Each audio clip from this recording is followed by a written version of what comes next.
Hi, my name is Ebi Weyime. I am pro-choice and child-free. So, if you're child-free, I am 100% sure that you've been told you're irresponsible. You are irresponsible. Why don't you want kids? You're irresponsible. I'm like, you know what? For a second, let's just assume that all child-free women or men are irresponsible. Question to you now. Why would you want an irresponsible person to be a mother or to be a father? Why? I mean, come on. You have already said, I am irresponsible, right? So we all agree that I am irresponsible. Why would you want to hand me a baby? Doesn't make sense, guys. It does not make sense. So of late, I've been having conversations with mostly men about being child-free. So from the moment I said that I was child-free, I've gotten so many followers and so many DMs on my child-free page on IG. And they were asking about, and we're just discussing about, like just being child-free and the child-free life. And some of them actually said they already have kids. They're men. Now we're talking about men. They already have kids and they're deadbeats. And they're like, yeah, I don't support my child. I don't support my woman. And I'm like, why? That's your child. So it's kind of your responsibility. And their excuse, or rather their explanation was, I really did not think that this was an option, that being child-free was an option. And I kind of understand where they're coming from, because also we always look at it from the African woman perspective, but we rarely look at it from the man's side as well. Men also have a lot of pressure, especially African men. In fact, they're encouraged to plant their seeds in as many vaginas as they possibly can. Whether or not they can take care of those kids, that's not an issue. Just have as many kids as you can.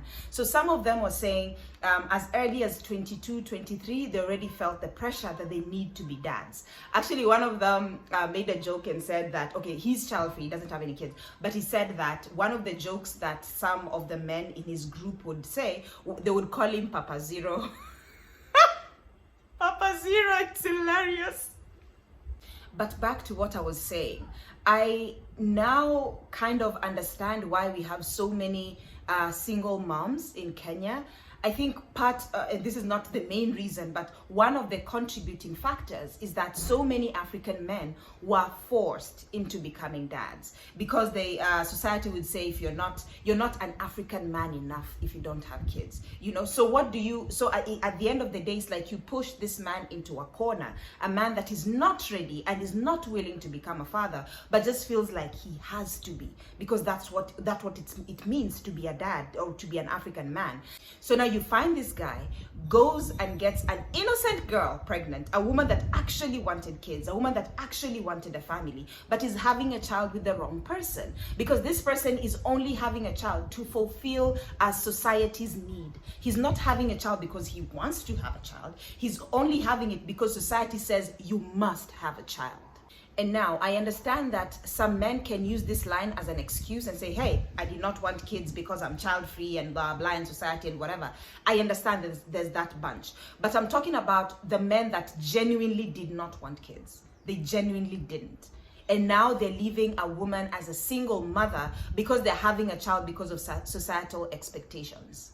As a society, we need to do better. We need to also talk to our young boys, not just girls. We also need to talk to our young boys and tell them there's no pressure, Baba.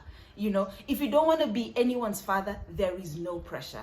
Use a condom, have a vasectomy, or just abstain from sex altogether if you truly, truly know that you do not want to plant your seed in another woman's vagina. Anyways, thank you for hanging out, and I will see you soon.